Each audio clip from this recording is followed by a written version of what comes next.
नमस्कार बच्चों, @glorious class 2.0 में आपका स्वागत है। मैं अजय कुमार। क्लास 9th और कंपटीशन में पूछे जाने वाले भौगोलिक खोजे चैप्टर के सभी महत्वपूर्ण वस्तुनिष्ठ प्रश्न और उनके उत्तर। सबसे पहला प्रश्न है, किस शताब्दी में यूरोप में नए देशों और व्यापारिक मार्ग की खोज की होड़ लग गई? 15वीं 16वीं शताब्दी में। किस शताब्दी में यूरोप में नए देशों और व्यापारिक मार्ग की खोज की होड़ लग गई? 15वीं शताब्दी से 16वीं शताब्दी में। नई दुनिया किस देश को कहा गया? अमेरिका को। नई दुनिया किस देश को कहा गया? अमेरिका को। पश्चिमी रोमन साम्राज्य के पतन के बाद कहाँ अराजकता की स्थिति फैल गई? यूरोप में। पश्चिमी रोमन साम्राज्य के पतन के बाद कहाँ अराजकता की स्थिति फैल गई? यूरोप में। फ्रांक जाति के किस शासक ने 8वीं शताब्दी में एक शक्तिशाली साम्राज्य की स्थापना की? शार्लमा। फ्रांक जाति के किस शासक ने 8वीं शताब्दी में एक शक्तिशाली साम्राज्य की स्थापना की? शार्लमा ने। शार्लमा साम्राज्य किस नाम से विख्यात है? कैरोलिंगियन साम्राज्य। शार्लमा साम्राज्य किस नाम से विख्यात है? कैरोलिंगियन साम्राज्य। शार्लमा ने किसकी अधिसत्ता स्वीकार कर ली? ईसाई जगत के पोप की। शार्लमा ने किसकी अधिसत्ता स्वीकार कर ली? ईसाई जगत की पोप की। अगला प्रश्न है, पोप लियो तृतीय ने किस दिन शार्लमा को सम्राट के रूप में मान्यता दी? क्रिसमस दिवस 800 ईस्वी में। पोप लियो तृतीय ने किस दिन शार्लमा को सम्राट के रूप में मान्यता दी? क्रिसमस दिवस 800 ईस्वी में। कैरोलिंगियन साम्राज्य किस नाम से विख्यात हुआ? पवित्र रोमन साम्राज्य। कैरोलिंगियन साम्राज्य किस नाम से विख्यात हुआ? पवित्र रोमन साम्राज्य। शार्लमा की मृत्यु कब हो गई? 814 ईस्वी में। शार्लमा की मृत्यु कब हो गई? 814 ईस्वी में। किस आक्रमणकारियों ने यूरोपीय राज्य व्यवस्था को छिन्न भिन्न कर दिया? संभवतः किसी बर्बर आक्रमणकारियों ने। किस आक्रमणकारियों ने यूरोपीय राज्य व्यवस्था को छिन्न भिन्न कर दिया? संभवतः किसी बर्बर आक्रमणकारियों ने। अगला प्रश्न है 11 नंबर, सामंतवाद क्या थी? भूमि पर आधारित मध्ययुगीन व्यवस्था। सामंतवाद क्या थी? भूमि पर आधारित मध्ययुगीन व्यवस्था। यूरोप में अंधकार युग की शुरुआत किस साम्राज्य के पतन के बाद हुई? रोमन साम्राज्य। यूरोप में अंधकार युग की शुरुआत किस साम्राज्य के पतन के बाद हुई? रोमन साम्राज्य। 5वीं से 10वीं शताब्दी तक की अवधि यूरोप में किस युग की मानी जाती है? अंधकार युग। 5वीं से 10वीं शताब्दी तक की अवधि यूरोप में किस युग की मानी जाती है? अंधकार युग। 14 नंबर प्रश्न है, लगभग 2000 वर्ष पूर्व रोम के सम्राट अगास्टस सीजर के शासनकाल में जूडिया बेथलहेम नामक नगर में जीसस क्राइस्ट ने एक उपदेश दिया था, जो बाद में किस धर्म के नाम से विख्यात हुआ? ईसाई धर्म। लगभग 2000 वर्ष पूर्व रोम के सम्राट अगास्टस सीजर के शासनकाल में जूडिया बेथलहेम नामक नगर में जीसस क्राइस्ट ने एक उपदेश दिया था, जो बाद में किस धर्म के नाम से विख्यात हुआ? ईसाई धर्म। ईसाई धर्म को रोम का राजधर्म किसने घोषित किया? रोमन सम्राट कॉन्स्टेंटाइन ने 324 ईस्वी में। ईसाई धर्म को रोम का राजधर्म किसने घोषित किया? रोमन सम्राट कॉन्स्टेंटाइन ने 324 ईस्वी में। 16 नंबर प्रश्न है, पोप ईसाई जगत का धर्मगुरु कहलाता है। कहाँ के पोप ईसाई जगत का धर्मगुरु कहलाता है? रोम का। कहाँ का पोप ईसाई धर्म का जगत गुरु कहलाता है? रोम का। पुनर्जागरण अथवा रिनेशा का शाब्दिक अर्थ क्या होता है? बौद्धिक जागरण। पुनर्जागरण अथवा रिनेशा का शाब्दिक अर्थ क्या होता है? बौद्धिक जागरण।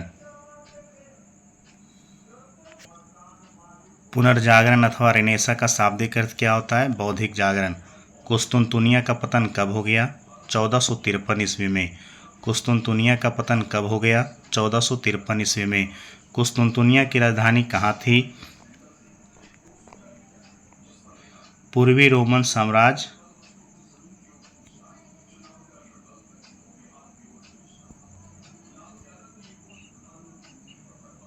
कुस्तुनतुनिया किसकी राजधानी थी? पूर्वी रोमन साम्राज्य की राजधानी थी। कुस्तुनतुनिया किसकी राजधानी थी? पूर्वी रोमन साम्राज्य की राजधानी थी। कुस्तुनतुनिया पर 1453 में किसने अधिकार कर लिया? कुस्तुनतुनिया पर 1453 में किसने अधिकार कर लिया? 1453 में कुस्तुनतुनिया पर उस्मानी तुर्कों ने अधिकार कर लिया था। 21वां नंबर क्वेश्चन है, जेरूसलम किसकी पवित्र भूमि है? जेरूसलम ईसाइयों एवं यहूदियों की पवित्र भूमि है। जेरूसलम किसकी पवित्र भूमि है? जेरूसलम ईसाइयों एवं यहूदियों की पवित्र भूमि है। जेरूसलम कहाँ है? जेरूसलम इजराइल में है। जेरूसलम कहाँ है? जेरूसलम इजराइल में है। किस पवित्र भूमि के लिए ईसाइयों तथा तुर्कों के बीच धर्म युद्ध हुआ था? ईसाइयों तथा तुर्कों के बीच धर्म युद्ध जेरूसलम के लिए हुआ था। किस पवित्र भूमि के लिए ईसाइयों तथा तुर्कों के बीच धर्म युद्ध हुआ था? ईसाइयों तथा तुर्कों के बीच धर्म युद्ध जेरूसलम के लिए हुआ था। पुनर्जागरण का सूत्रपात किस देश में हुई थी? पुनर्जागरण का सूत्रपात इटली में हुई थी। पुनर्जागरण का सूत्रपात किस देश में हुई थी? पुनर्जागरण का सूत्रपात इटली में हुई थी। अगला 25वां नंबर प्रश्न है, पुनर्जागरण ने यूरोप को अंधकार युग से बाहर निकालकर किस युग में पहुंचा दिया? पुनर्जागरण ने यूरोप को अंधकार युग से बाहर निकालकर आधुनिक युग में पहुंचा दिया। पुनर्जागरण ने यूरोप को अंधकार युग से बाहर निकालकर किस युग में पहुंचा दिया? पुनर्जागरण ने यूरोप को अंधकार युग से बाहर निकालकर आधुनिक युग में पहुंचा दिया। 26 नंबर प्रश्न है, किस शताब्दी में भौगोलिक खोजों का आरंभ हुआ? भौगोलिक खोजों का आरंभ 15वीं शताब्दी के अंतिम चरण में हुआ था। किस शताब्दी में भौगोलिक खोजों का आरंभ हुआ? भौगोलिक खोजों का आरंभ 15वीं शताब्दी के अंतिम चरण में हुआ था।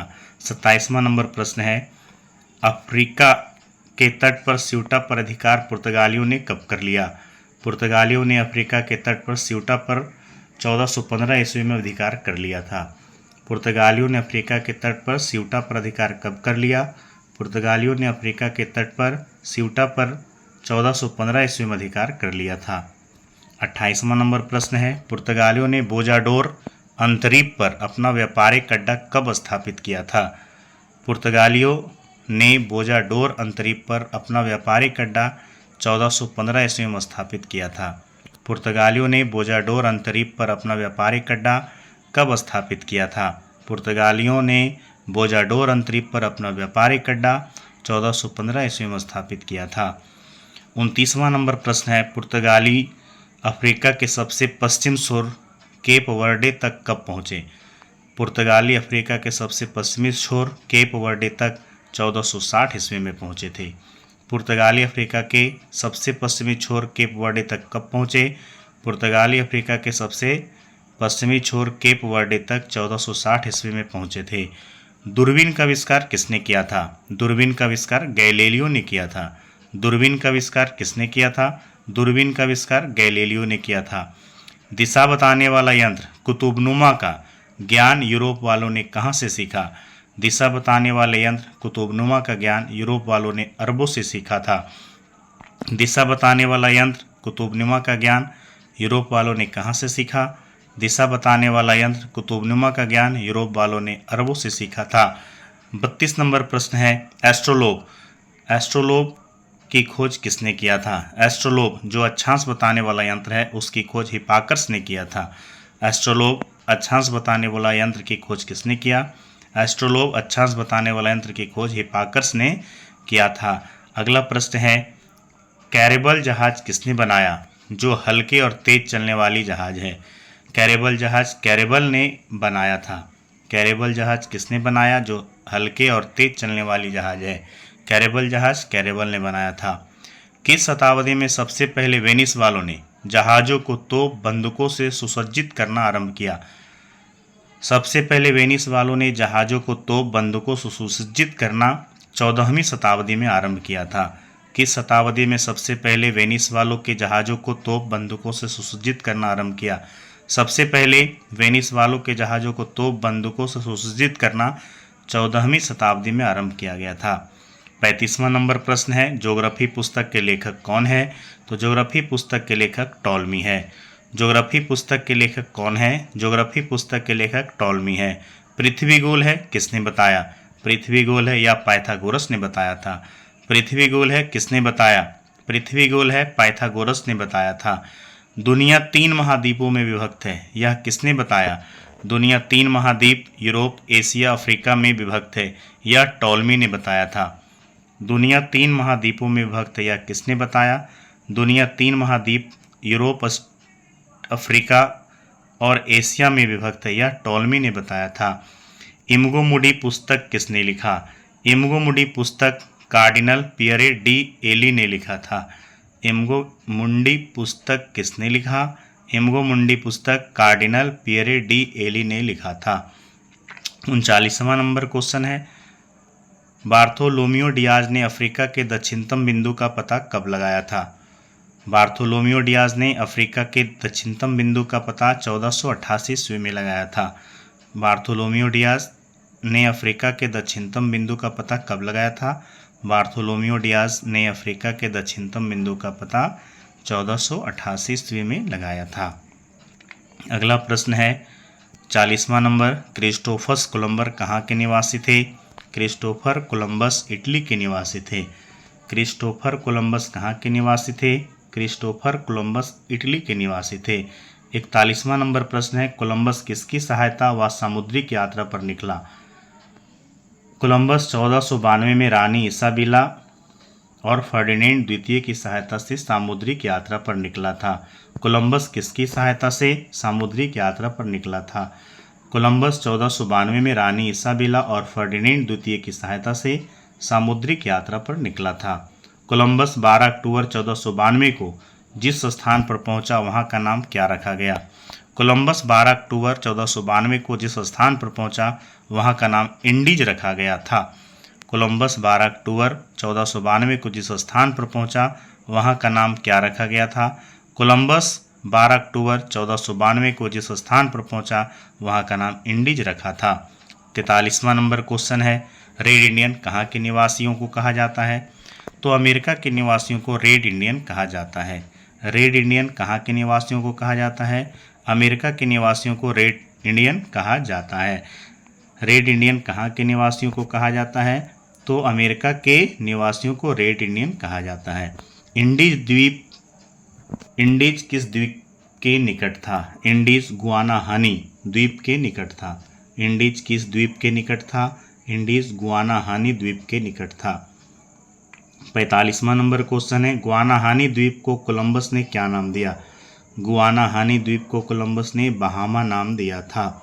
गुआनाहानी द्वीप को कोलंबस ने क्या नाम दिया? गुआनाहानी द्वीप को कोलंबस ने बहामा नाम दिया था। 46वां नंबर क्वेश्चन है, बहामा कालांतर में किस नाम से विख्यात हो गया? सेंट सेल्वाडोर या वेस्ट इंडीज? बहामा कालांतर में किस नाम से विख्यात हो गया? सेंट सेल्वाडोर या वेस्ट इंडीज के नाम से विख्यात हो गया। 47 नंबर प्रश्न है, प्रत्येक वर्ष स्पेन में कब राष्ट्रीय अवकाश रहता है? 12 अक्टूबर को। प्रत्येक वर्ष स्पेन में कब राष्ट्रीय अवकाश रहता है? 12 अक्टूबर को। 1492 ईस्वी में अमेरिका पहुंचने की याद में मनाया जाता है। एक वर्ष स्पेन में कब राष्ट्रीय अवकाश रहता है? 12 अक्टूबर को। 1492 ईस्वी में अमेरिका पहुंचने की याद में मनाया जाता है।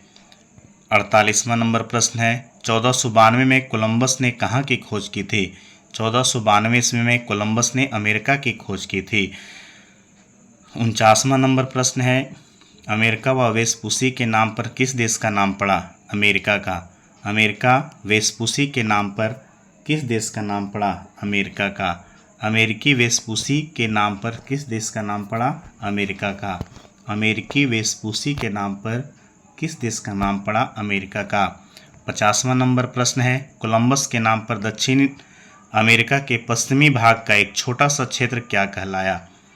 कोलंबस के नाम पर दक्षिण अमेरिका के पश्चिम भाग का एक छोटा सा क्षेत्र कोलंबिया कहलाया। कोलंबस के नाम पर दक्षिण अमेरिका के पश्चिमी भाग का एक छोटा सा क्षेत्र क्या कहलाया? कोलंबस के नाम पर दक्षिण अमेरिका के पश्चिमी भाग का एक छोटा सा क्षेत्र कोलंबिया कहलाया। 51 नंबर क्वेश्चन, पुर्तगाल के किस राजा ने समुद्री यात्रा के लिए प्रेरित किया? पुर्तगाल के हेनरी द नेविगेटर राजा ने समुद्री यात्रा के लिए प्रेरित किया।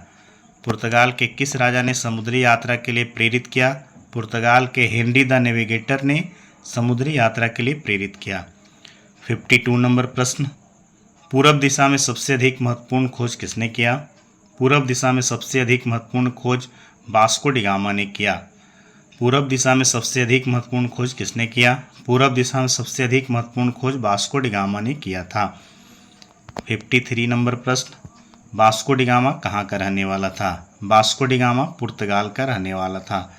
वास्को डी गामा कहाँ का रहने वाला था? वास्को डी गामा पुर्तगाल का रहने वाला था। वास्को डी गामा उत्तमाशा, अंतरीप और हिंद महासागर होते हुए 20 मई 1498 को भारत के मालाबार तट जो केरल में स्थित है वहाँ किस बंदरगाह पर पहुँचा? कालीकट बंदरगाह पर।